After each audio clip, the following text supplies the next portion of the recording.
donc vous proposer d'ouvrir la parole de Dieu dans la première épître aux Corinthiens, au chapitre 14, 1 Corinthiens, chapitre 14. 1 Corinthiens, chapitre 14, verset 1er. Recherchez la charité, aspirez aussi aux dons spirituels, mais surtout à celui de prophétie. En effet, celui qui parle en langue ne parle pas aux hommes, mais à Dieu, car personne ne le comprend, et c'est en esprit qu'il dit des mystères.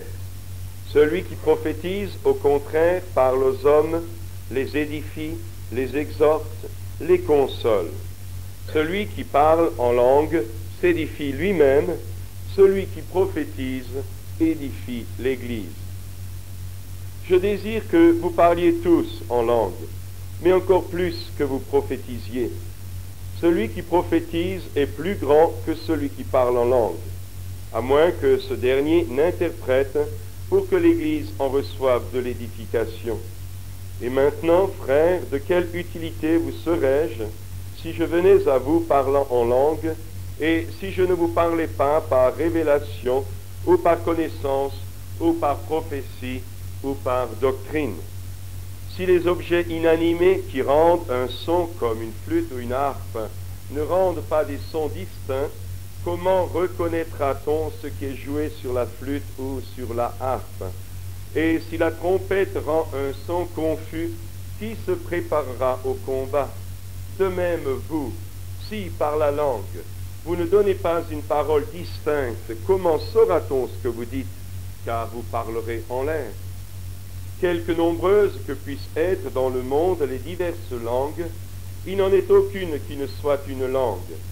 Si donc je ne connais pas le sens de la langue, je serai un barbare pour celui qui parle, et celui qui parle sera un barbare pour moi. De même, vous, puisque vous aspirez aux dons spirituels, que ce soit pour l'édification de l'Église, que vous cherchiez à en posséder abondamment. C'est pourquoi que celui qui parle en langue prie pour avoir le don d'interpréter. Car si je prie en langue, mon esprit est en prière, mais mon intelligence demeure stérile. Que faire donc? Je prierai par l'esprit, mais je prierai aussi avec l'intelligence. Je chanterai par l'esprit, mais je chanterai aussi avec l'intelligence. Autrement, si tu rends grâce par l'esprit, comment celui qui est dans les rangs de l'homme, du peuple, répondra-t-il Amen à ton action de grâce, puisqu'il ne sait pas ce que tu dis? Tu rends, il est vrai, d'excellentes actions de grâce, mais l'autre n'est pas édifié. Je rends grâce à Dieu de ce que je parle en langue plus que vous tous, mais dans l'Église, j'aime mieux dire 5 paroles avec mon intelligence que d'instruire aussi les autres, afin d'instruire aussi les autres que 10 000 paroles en langue. Frères, ne soyez pas, on pourrait dire aussi sœurs, ne soyez pas des enfants sous le rapport du jugement, mais pour la malice, soyez des enfants, et à l'égard du jugement, soyez des hommes faits. Il est écrit dans la loi, c'est par des hommes d'une autre langue et par des lèvres d'étrangers que je parlerai à ce peuple. Et ils ne m'écouteront pas même ainsi, dit le Seigneur. Par conséquent, les langues sont un signe, non pour les croyants, mais pour les non-croyants. La prophétie, au contraire, est un signe, non pour les non-croyants, mais pour les croyants. Si donc, dans une assemblée de l'Église entière, comme aujourd'hui, tous parlent en langue, et qu'ils surviennent des hommes du peuple ou des non-croyants, ne diront-ils pas que vous êtes fous? Mais si tous prophétisent, et qu'il survienne quelque non-croyant ou un homme du peuple, il est convaincu par tous, il est jugé par tous.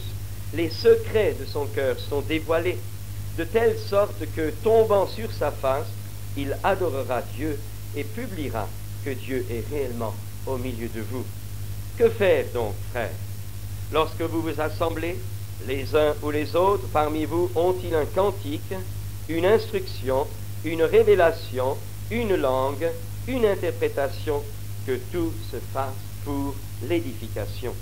En est-il qui parle en langue que 2 ou 3 au plus, parlent, chacun à son tour, et que quelqu'un interprète. S'il n'y a point d'interprète, qu'on se taise dans l'Église et qu'on parle soi-même et à Dieu. Pour ce qui est des prophètes, que 2 ou 3 parlent et que les autres jugent. Et si un autre qui est assis a une révélation, que le premier se taise. Car vous pouvez tous prophétiser successivement, afin que tous soient instruits et que tous soient exhortés.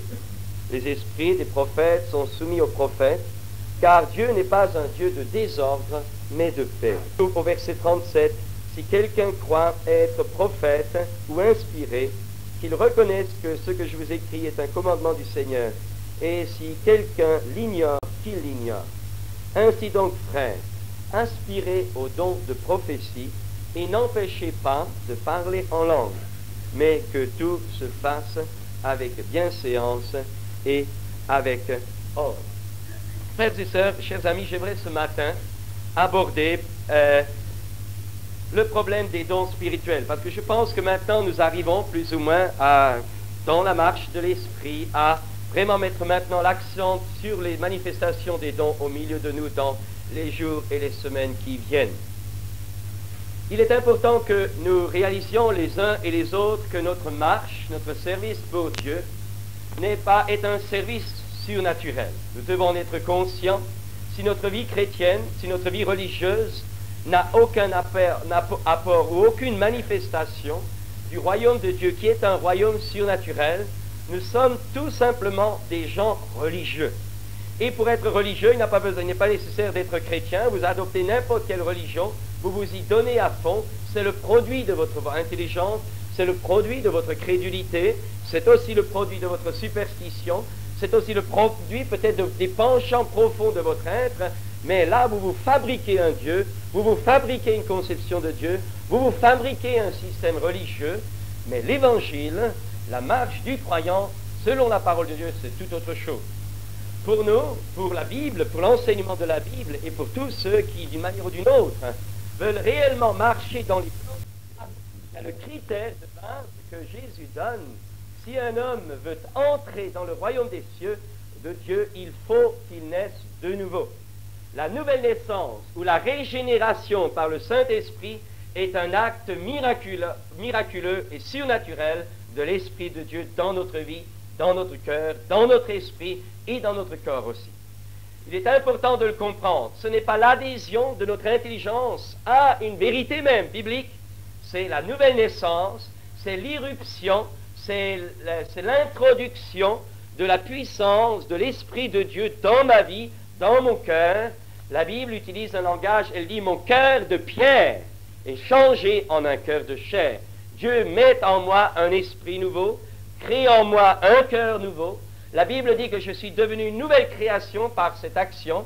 Je suis devenu une nouvelle créature et je suis transplanté dans un autre royaume qui n'est pas le royaume de ce monde, avec les rudiments de ce monde, avec les conceptions de ce monde, ni avec la vie et la puissance humaine, mais c'est le royaume de Dieu, la manifestation surnaturelle de la puissance de Dieu par la personne du Saint-Esprit.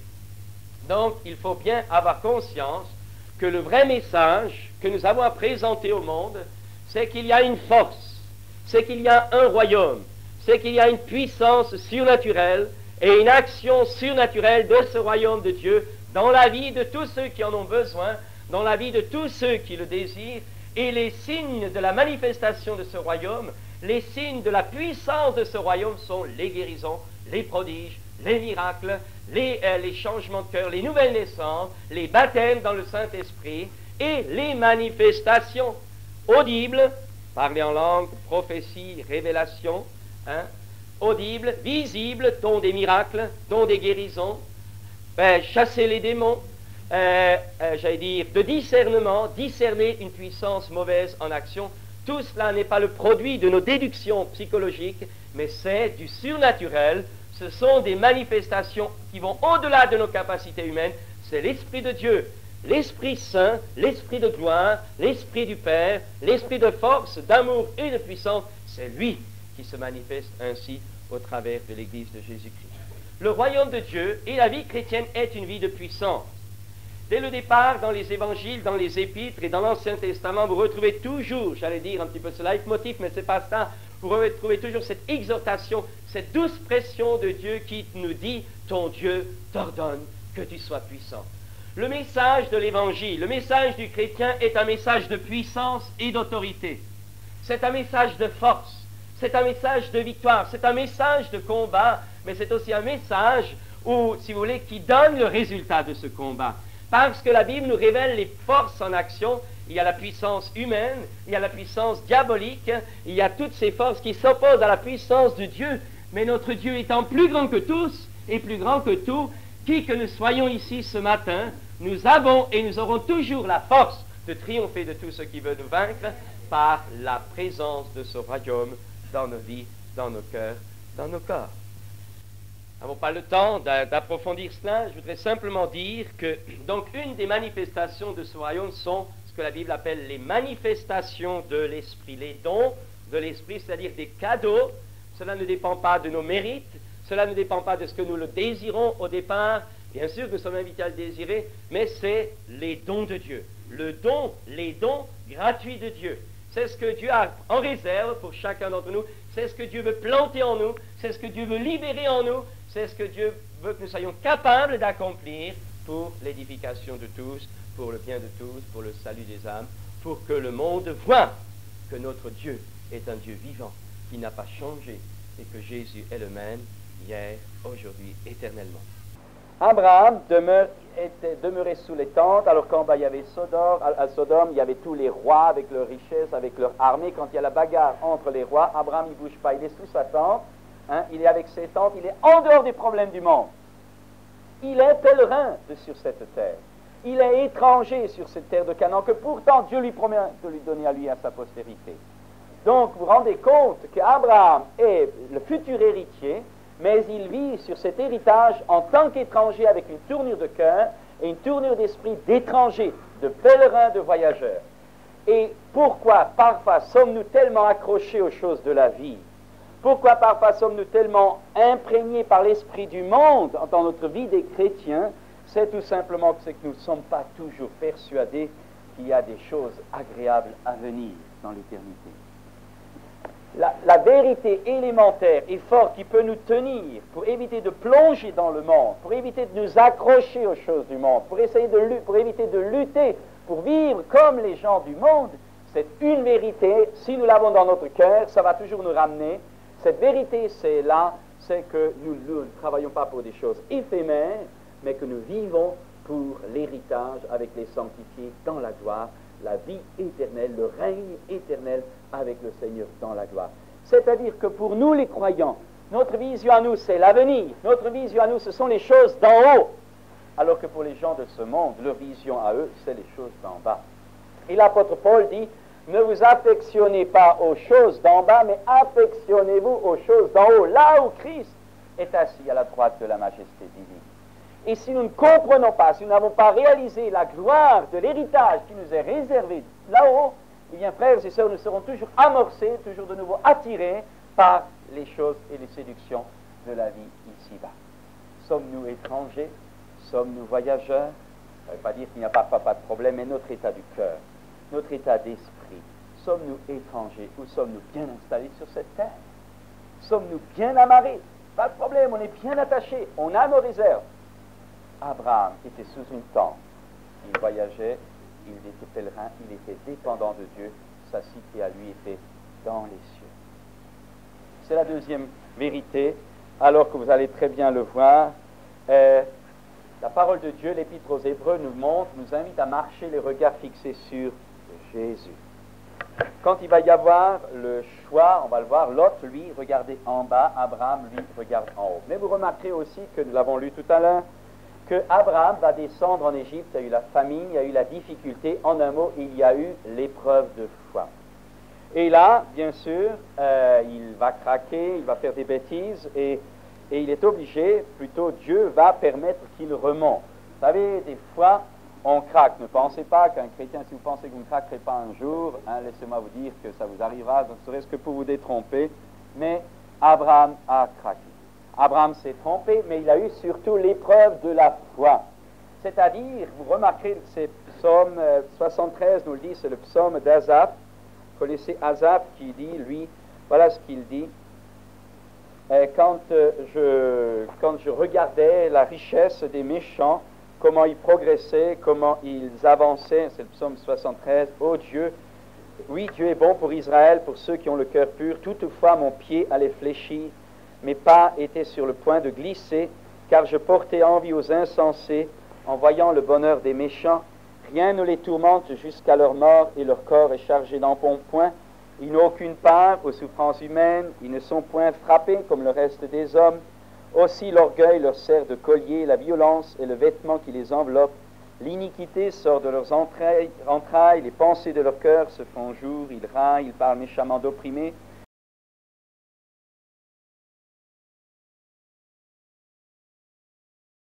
Ils profèrent des discours hautains, ils élèvent leur bouche jusqu'aux cieux, et leur langue se promène sur la terre.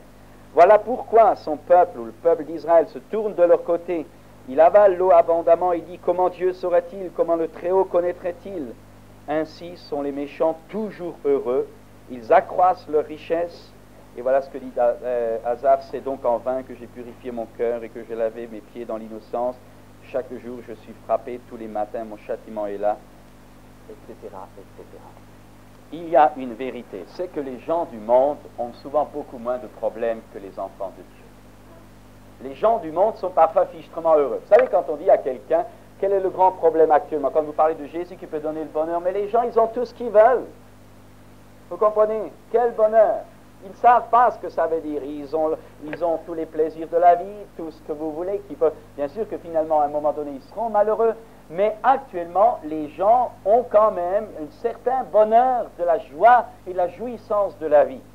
Jamais comme maintenant, les plaisirs de toutes sortes de genres ont été développés, les possibilités techniques, économiques, scientifiques de notre civilisation à nous, de nos pays à nous, sont énormes. Les gens vivent, et vous vous rendez compte, toutes les méthodes sont bonnes, tout est bon pour arriver à leur fin, toutes les méthodes, c'est ahurissant comme les gens peuvent être mauvais, et pourtant ils sont là, ils sont heureux comme des papes, hein, besoin de rien, bien souvent, apparemment, bien sûr. Mais ils sont quand même, c'est parfois terriblement décourageant pour les chrétiens. Vous n'êtes jamais arrivé d'être là, vous voyez un homme, il est pire que tout ce que vous voulez, vous vous tenez là devant Dieu, vous essayez d'être honnête, vous essayez d'être juste, vous faites attention à tout ce qui vous arrive, et à lui, tout marche bien, toutes ces combines réussissent, et à vous, vous avez des ennuis, vous avez des problèmes. J'aimerais dire une vérité qui doit nous encourager, c'est lorsque Abraham s'est engagé avec Dieu, qu'il a pris l'engagement d'écouter la voix de Dieu et de marcher en Canaan, en pèlerin et en voyageur, il a eu l'épreuve de la foi. Et il a eu le problème de la disette, de la faim, et il a eu la proposition alléchante de l'Égypte. Et il y est descendu, et il s'est trompé, et il a fait des erreurs. Ce qui est réjouissant, c'est qu'il est revenu à son point de départ. Là où il avait calé, il revient. Et ce qu'il y a de merveilleux avec Dieu, c'est que Dieu nous permet toujours de revenir, si nous le voulons. Et mais revenir là où nous avons dérapé, là où nous sommes écartés, là où nous sommes laissés amorcer, là où nous sommes trompés, là où peut-être nous n'étions pas assez forts encore pour vaincre. Mais nous devons laisser, ou plutôt nous devons accepter quand Dieu nous donne la possibilité ainsi de revenir. Là où nous avons dérapé, Abraham a perdu du temps en Égypte. Il a perdu du temps, il a couru un danger énorme. Spirituellement, il n'a rien gagné. Il a fallu qu'il revienne là où il avait laissé sa tente, là où il avait planté le premier autel, et là, revenu au départ, il va pouvoir de nouveau adorer son Seigneur, son cœur purifié, sa vie de nouveau en Dieu, libéré, étant à la place où il fallait, à ce moment-là, il peut aller de l'avant. Frères et sœurs, en tant que chrétiens, il y a parfois des épreuves qui attendent tous ceux qui veulent honnêtement s'engager.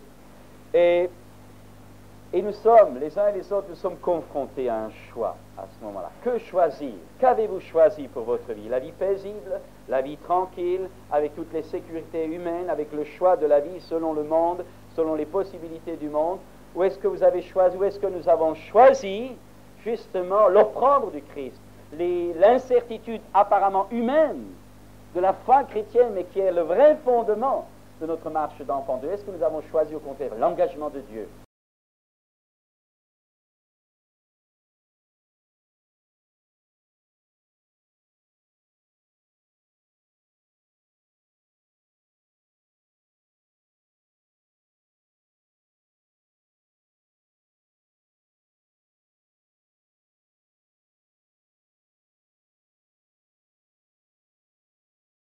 la confiance en Dieu. Ne pas reposer notre confiance sur les choses de la vie, mais sur celui qui a les destinées de ses enfants dans ses mains.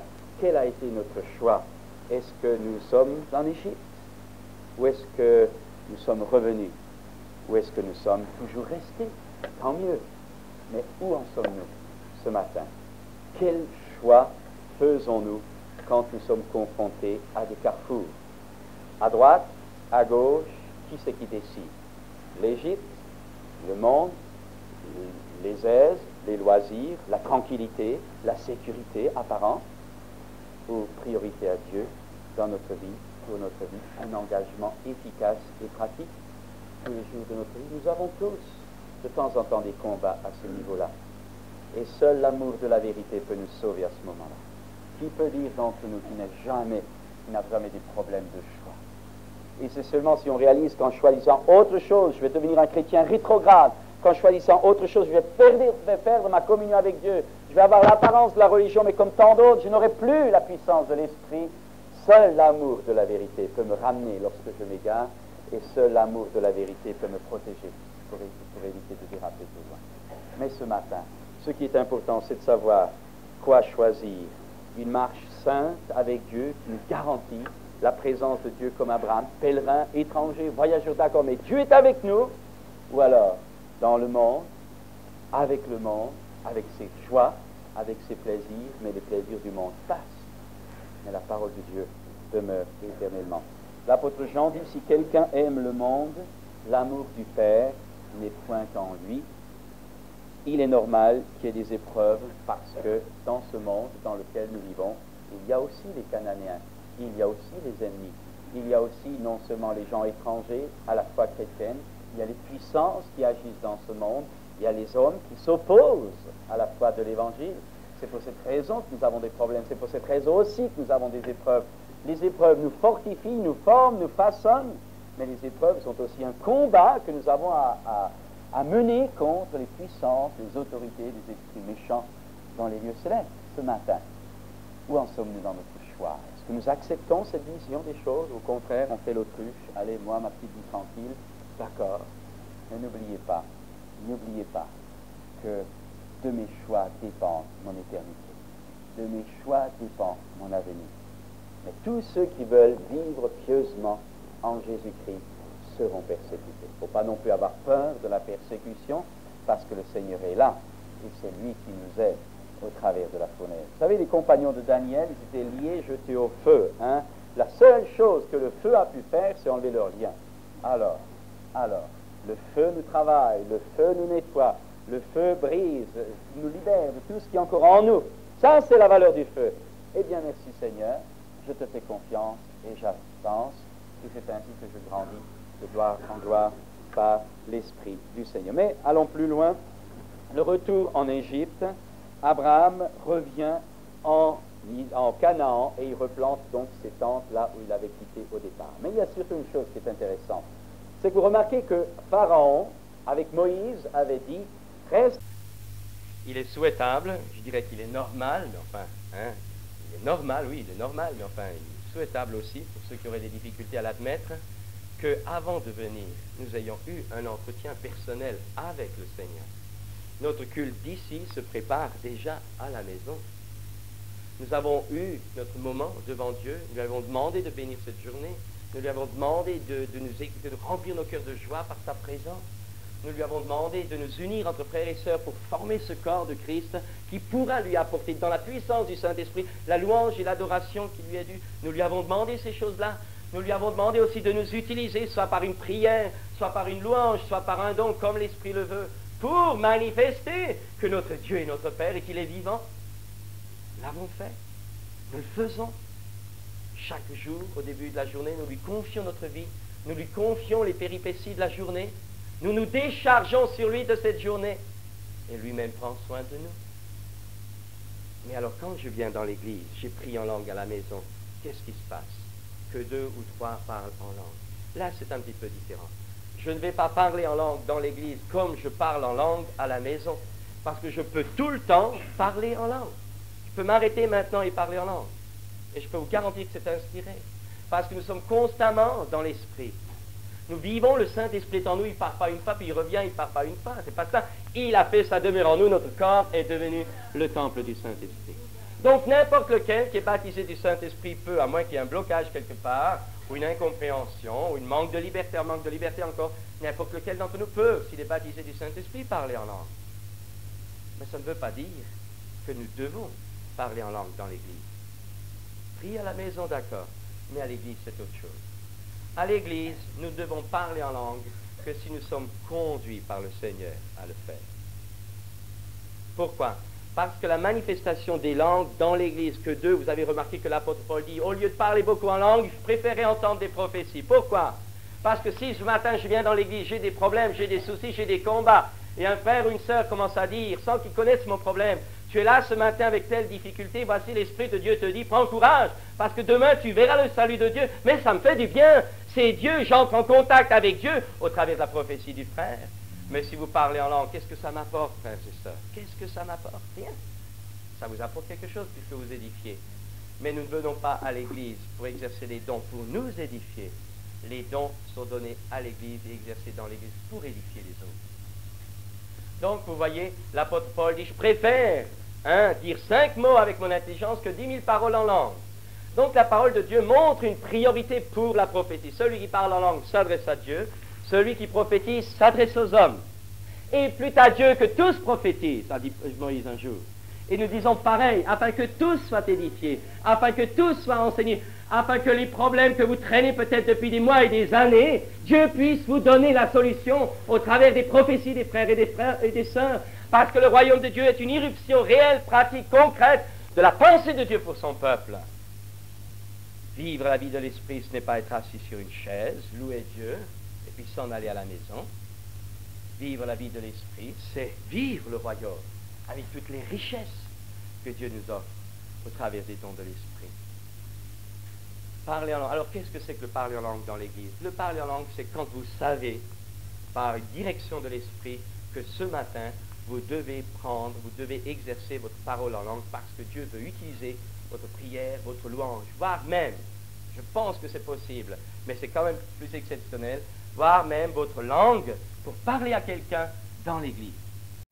Ou est-ce que nous pouvons nous targuer d'être un chrétien qui est aimé de tout le monde, aimé par le monde, accepté de partout, reçu de partout?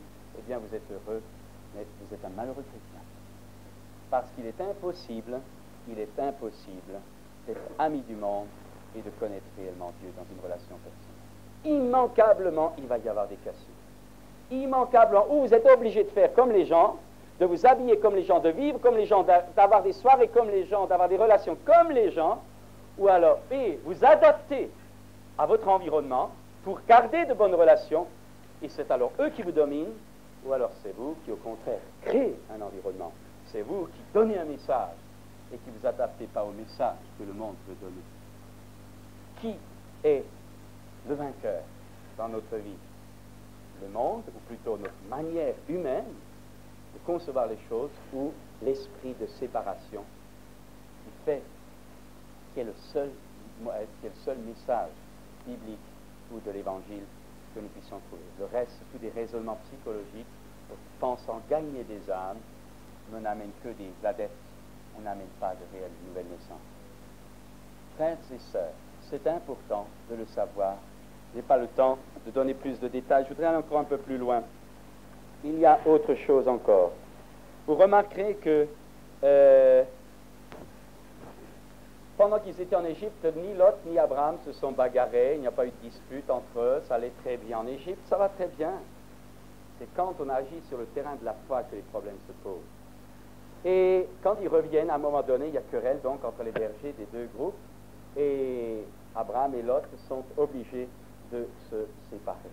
Et vous remarquerez simplement une chose, c'est que Lot leva les regards vers Sodome, vers les plaines riches du Jourdain, et tandis qu'Abraham, lui, l'a laissé choisir, mais lui leva les yeux dans la direction que Dieu lui avait dit. Et je l'ai lu tout à l'heure, il nous a dit que Lot leva les yeux et vit cette plaine qui était comme l'Égypte.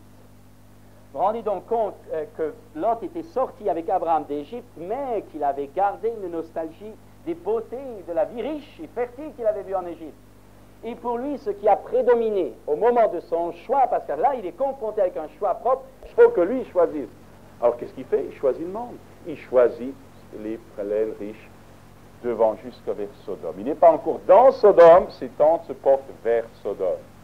Et ensuite, quand on voit, ça dégringole d'abord vers Sodome, et puis c'est à la porte de Sodome, puis c'est dans Sodome, et puis il siège aux portes, c'est-à-dire au comité des responsables dans Sodome. C'est la descente spirituelle qui part d'un mauvais choix au départ.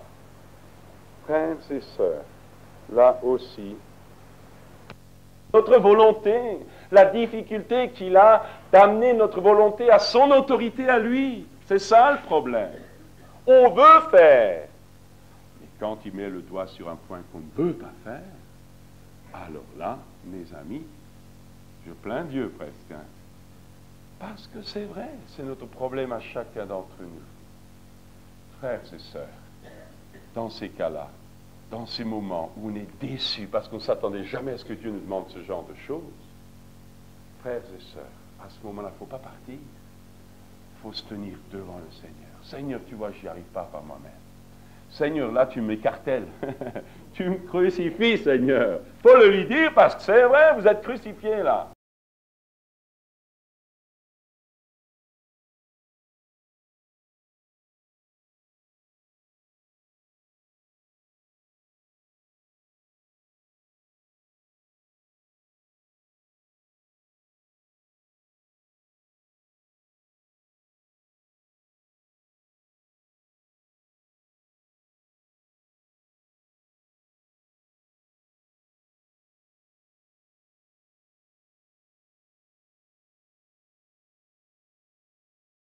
Parce que c'est quelque chose à quoi vous tenez, et lui vous le demande. Mais Seigneur, si tu ne m'aides pas, je suis fichu. Il le sait, il le sait. Mais il veut vous aider. Mais il faut d'abord que vous acceptiez qu'il vous aide. Il faut en un mot que vous acceptiez de vous dégager intérieurement de cette chose qui vous tenaille, qui vous tient lié. Parce que si le Seigneur vous le demande, ce n'est pas pour plaisir de vous faire souffrir, mais c'est pour vous libérer afin que la gloire de Dieu puisse vous remplir. Vous comprenez? Dieu n'est pas le mal. M'a dit un jour une personne, je me suis baptisé, je pensais que Jésus allait me garder, me guérir, que toujours, toujours là en train de protéger, je pensais qu'il n'y aurait plus de problème. Mais je dis, ma pauvre, il faut lire la Bible. Qu'est-ce qu'elle dit la Bible? Que c'est par beaucoup de tribulations qu'il nous faut pénétrer dans le royaume de Dieu. Par beaucoup de tribulations. Et le drame, c'est qu'il y a bien des chrétiens qui refusent la tribulation et qui se disqualifient. Je n'y peux rien. Mais j'aimerais vous dire, la bonne nouvelle dans cette chose, c'est que si nous voulons vraiment tenir, si nous voulons vraiment persévérer, il y aura de nouveau une source d'eau qui nous attend. Et mais dans l'épreuve, Dieu sera là pour nous aider, à condition que nous désirions vraiment que sa volonté soit la première dans notre vie. Incapables par nous-mêmes de triompher, mais par notre foi en lui et notre désir de lui être agréable, il nous aidera à franchir ce cap difficile. Et pour terminer, j'aimerais parler d'un autre cas, dernier cas. Vous savez, Jésus avait des amis particuliers. Par exemple, prenons le cas de Marthe, de Marie et de Lazare. Jésus, simplement par l'attraction immédiate qu'il a vue par la beauté du paysage. Et quand nous sommes à des carrefours de notre vie, nous devrions être prudents, de ne pas dire j'ai un intérêt, il y a quelque chose de formidable qui se dresse, c'est une porte que Dieu qui s'ouvre. J'aimerais vous dire que le diable ouvre aussi des portes. Et au lieu de foncer tête baissée dans ce qui est un intérêt immédiat, au dépend de notre vie plus tard, il faut se tenir devant Dieu et savoir quelle est la porte. Qui c'est qui est en train d'ouvrir cette porte qui s'ouvre devant moi? Est-ce Dieu? Est-ce le malin? Est-ce que c'est pour sa gloire ou est-ce que c'est pour mon désappointement futur? Lot a choisi l'intérêt, c'était beau, c'était agréable, il avait besoin pour s'héberger, il avait besoin, l'attraction matérielle, le bien-être matériel, tout ça, c'était là. Mais il n'a pas réfléchi, le pauvre malheureux, il n'a pas compris, il n'a pas choisi. Les valeurs spirituelles, il a préféré choisir d'après ses valeurs matérielles. Et je voudrais vous dire, ne prenez pas toujours comme un trouvez une meilleure place parce que vous gagnez plus à la fin du mois comme étant la volonté de Dieu. Un jour, quelqu'un m'a dit, oui, je gagne beaucoup plus, donc c'est la volonté de Dieu. Et je dis, mon pauvre ami, si j'avais tenu ce raisonnement, je ne serais pas là aujourd'hui.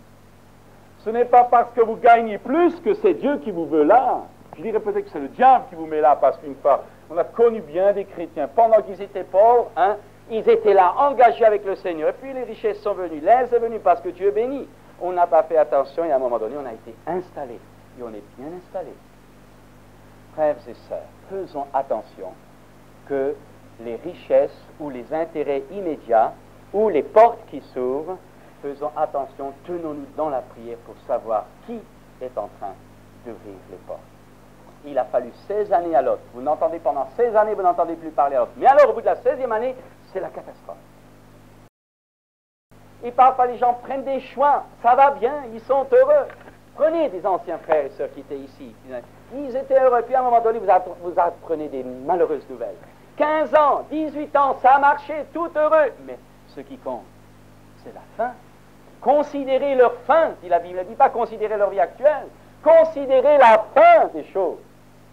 À quoi ça sert d'avoir bien commencé, d'avoir bien continué si je termine mal? Parce que ce qui compte, c'est que le Seigneur a dit persévérer jusqu'à la fin. Celui qui persévérera jusqu'à la fin. Et comment puis-je persévérer si ma vie est faite de mauvais choix? C'est impossible. Je ne tiendrai pas. Je ne pourrai pas tenir. Ce n'est pas possible. Faisons attention aux portes qui s'ouvrent. Encore peut-être, regardez voir autre chose.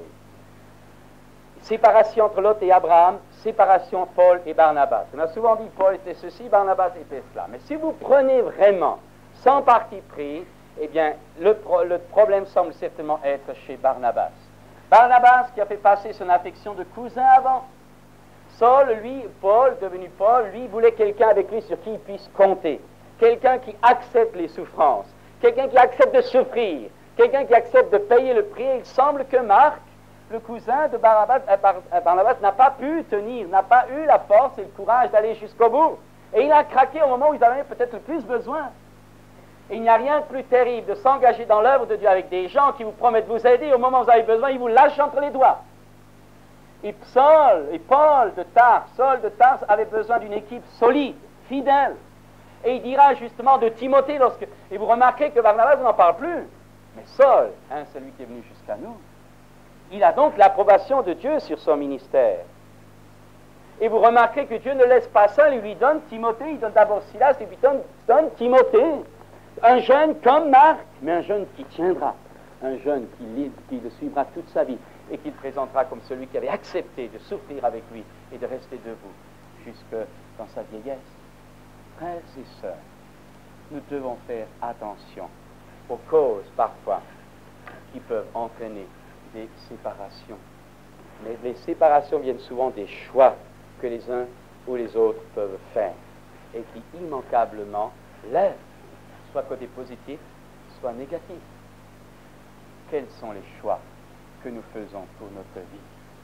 Quels sont les choix que nous faisons pour notre vie? Et puis il y a aussi, bien sûr, encore ceci. L'apôtre, plutôt c'est le Seigneur Jésus dit, que servirait-il à un homme de gagner le monde entier s'il perd son âme? Lot suivait Abraham et il était avec Abraham, alors que Abraham, lui, était avec Dieu. Ce n'est pas la même chose. Lot était avec Abraham, Abraham, lui, était avec Dieu. Et je voudrais vraiment que le Saint-Esprit inscrive ça dans mon cœur. Vous êtes avec qui? Avec l'Église? Vous êtes avec les frères et les sœurs? Ou est-ce que vous êtes avec le Seigneur? C'est curieux de voir, et je vous dis, j'étais désolé, quand je vois parfois la faiblesse des chrétiens. On recommence toujours les mêmes faiblesses. On marche, on court. Vous savez, j'ai rien contre les serviteurs. J'ai vraiment bien la preuve. Tout le monde, vous avez les prédicateurs de partout qui viennent, il n'y a aucun problème, etc. Mais, frères et sœurs, quand est-ce qu'on va devenir adulte? Quand est-ce qu'on va connaître nos droits en Christ? Quand est-ce qu'on va pouvoir résister soi-même au diable? Alors, lève-toi. C'est le mot d'ordre de la Bible. Lève-toi. Ranime le don qui est en toi. Lève-toi, fortifie-toi, prends courage. C'est nous qui devons nous fortifier. C'est important que nous fassions un choix personnel. mais que nous ayons une position personnelle. Pas dépendre d'Abraham, pas dépendre des frères, pas dépendre du pasteur. Bien sûr qu'il faut une unité d'esprit. Attention, je suis contre l'indépendance, parce que ça c'est mauvais. Mais la vigueur spirituelle, la liberté intérieure, la position et nos droits en Dieu, ça ne doit pas être de l'allégeance, ça ne doit pas être la domination par les autres. Nous devons être forts en Christ. Alors, frères et sœurs, où sont nos droits? Sommes-nous conscients de nos droits? Sommes-nous conscients de notre force d'enfant de Dieu? Je n'ai pas le temps. Vous savez, il y aurait beaucoup de choses à dire. Simplement ceci, c'est que nous pouvons toujours revenir avec Dieu. Abraham revint et toujours à nouveau on peut repartir avec Dieu. Dès que je me repens, dès que je réalise, allez Seigneur, je te demande pardon. Mais oui Seigneur, je ne suis pas meilleur que mes pères, a dit. Je ne suis pas meilleur que les autres, a dit Élie. C'est vrai, alors Seigneur, tu vois, puisque je ne suis pas meilleur, j'ai autant besoin que les autres. J'ai besoin de toi.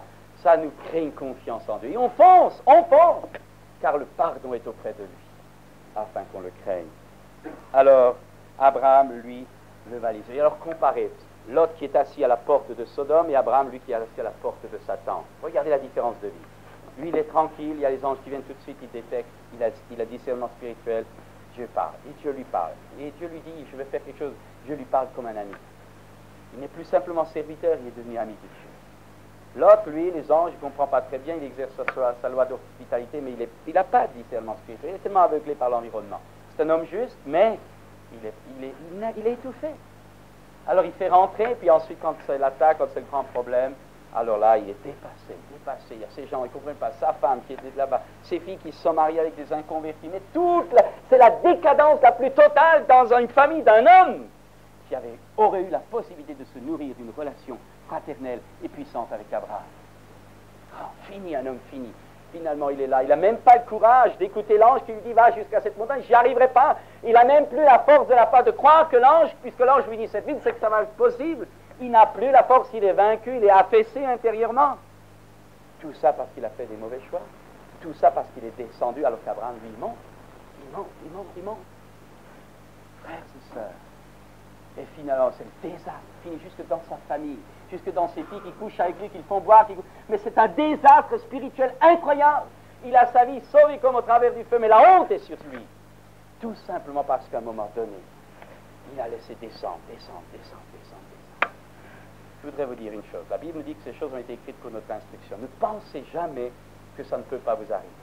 Ne pensez pas que ça ne peut pas vous arriver, parce que ça n'arrive à plus d'un. Et pourquoi ça peut arriver? Parce que la Bible nous met en garde. Et comme la Bible dit de faire attention, c'est qu'il faut faire attention. Parce que si nous ne faisons pas attention, nous pouvons être gagnés par ces choses. Et n'importe lequel d'entre nous est sûr que celui qui est debout prenne garde. Frères et sœurs, n'importe lequel d'entre nous peut tomber. Que celui qui est prêt debout prenne garde de ne pas tomber. C'est important. Mais regardez le résultat. Abraham, il siège devant sa tente, il reconnaît les anges. L'autre, lui, Abraham est dans la paix. Lot, lui, est agité, il vit dans une ville de débauche, il est là, il ne comprend plus, il intercède parce qu'il se rend compte de l'immoralité des gens. Abraham, il est tranquille, il laisse les rois se battre. L'autre, lui, il est embarqué par le combat, il est fait prisonnier. Abraham le secourt, l'autre, lui, il est lié. Abraham se nourrit. Mais vous ne trouvez nulle part dans la Bible un récit qui a dit que Lot, lui, à Sodome, a construit des hôtels. Rien, il n'y a pas de vie spirituelle visible. Là, peut-être son cœur qui le tourmente, mais il n'y a pas d'autel, il n'y a rien de visible dans sa vie. Séparé, c'est un homme qui descend avec toute sa famille. Et puis, vous voyez, il est là, Abraham, lui, Melchizedek vient le nourrir. Et puis, vous remarquez une chose, après Melchizedek, il y a le roi de Sodome et Gomorrhe. Mais remarquez la chose, c'est que lui se nourrit spirituellement. Vin, communion. Et puis, vous avez le roi de Sodome, qui est heureux d'être sorti par Abraham, il dit, va, je te donnerai, prends des biens de tout. Il dit, je ne toucherai pas même un lacet. Abraham refuse de recevoir quelque chose du monde.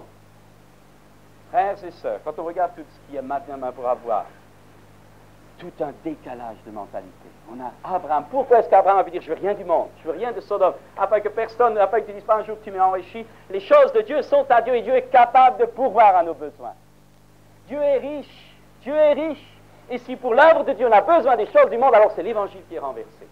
Est-ce qu'on va construire le monument de Dieu avec les œuvres et l'argent des païens? Frères Frères et sœurs, c'est nous qui devons donner ce que nous pouvons et compter sur le Seigneur pour qu'il donne aussi. Abraham a refusé de recevoir quelque chose de ce roi de Sodome. Mais vous remarquez une chose, c'est qu'il n'a pas imposé sa foi, c'est qu'il n'a pas imposé sa stature aux autres, c'est-à-dire à ceux qui l'ont suivi. Eux qui m'ont suivi, par les gens de sa maison, tu leur donneras leur part. Mais moi, non. C'était un homme. Il avait la stature de l'intime de Dieu. Il ne dépendait pas, il ne comptait pas sur les choses de la vie, il dépendait de Dieu seul. Mais il n'imposait pas sa stature spirituelle aux autres, les autres il leur a laissé. Pourquoi? Parce qu'il faut que nos vies de foi ne dépendent pas de ce qu'on peut nous dire, mais il faut que nous-mêmes nous fassions nos pas de foi personnels. Nous ne devons pas vivre sous l'influence des autres. Ce n'est pas parce qu'un grand homme de Dieu a fait que vous allez le faire en copiant, parce que vous risquez peut-être d'avoir des échecs, parce que vous avez copié, vous n'aviez pas la foi du cœur. Mais ce que Dieu veut, c'est que nous ayons chacun un engagement personnel, une foi personnelle, une confiance personnelle. Cela ne se reçoit que dans une intimité avec Dieu. Abraham l'avait. Je veux rien. Garde, je veux rien. Son Dieu était son tout-puissant. Il n'a rien voulu. N'acceptez, si j'ai un conseil, c'est une opinion, n'acceptez jamais pour faire l'œuvre de Dieu l'argent du monde. Sauf si vous sentez que Dieu, lui, mais ne demandez jamais au monde. Les choses saintes. Ne construisons pas nos vies sur les choses qui vont passer, sur les richesses pourries, parce que Dieu les jugera. Et si je reçois quelque chose qui va passer par le jugement, ça veut dire que ce que je construis va passer par le jugement. Il ne peut pas y avoir de mésalliance. Ou la source est pure, alors oui, ou la source est impure, alors non. Parce que s'il est impur, si je construis avec des choses qui passeront par le jugement, ce que je construis va passer par le jugement. Nous construisons sur quoi, frères et sœurs? Nous construisons sur une authentique relation avec Dieu. Est-ce que nous connaissons cette réalité de l'Évangile, que rien n'est impossible à Dieu, que notre Dieu est tout-puissant, votre nourriture, votre vêtement, votre besoin, votre marche par la foi, c'est encore quelque chose qui doit être valable dans notre 20e siècle. La marche par la foi, je le dis, c'est pas avoir des œillères, c'est pas être légaliste, c'est pas être rétro, c'est être un homme et une femme de Dieu. Comptez sur le Seigneur pour l'argent, pas utiliser des méthodes pour avoir de l'argent. Frères et sœurs, notre Dieu est riche. La Bible dit que l'or et l'argent lui appartiennent. Et on se rend compte qu'il y a comme un déphasage, comme un affaiblissement du peuple de Dieu. Beaucoup d'heures, vous recevez des demandes ici, demande là, demande ici, demande là, mais où qui? La Bible nous dit demander à qui? Frères et sœurs, qu'est-ce que nous construisons? Avec quoi et comment construisons-nous notre vie? Notre travail pour Dieu. Mais je parle de ce dérapage de la foi où on préfère demander au lieu de compter sur le Seigneur. C'est important.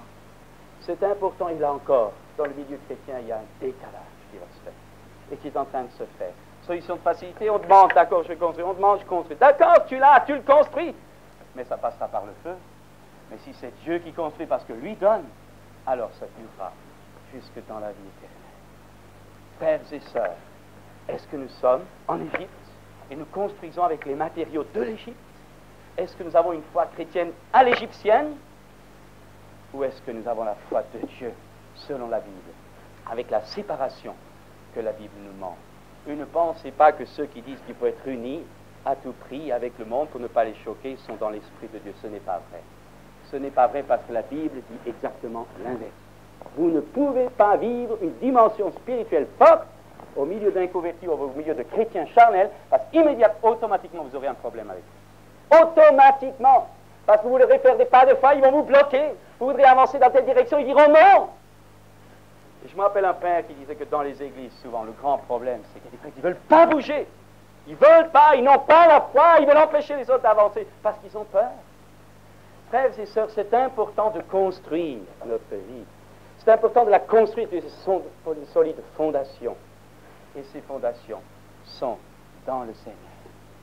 Connaissons cette relation, elle est cachée avec Christ en Dieu. Je vais m'arrêter. Dans Hébreux 10, il y a une merveilleuse lecture. Dans Hébreux 10, je propose de la lire. Dans Hébreux 10, au verset 34, en effet, vous avez eu de la compassion pour des prisonniers et vous avez accepté avec joie l'enlèvement de vos biens, sachant que vous avez des biens meilleurs et qui durent toujours.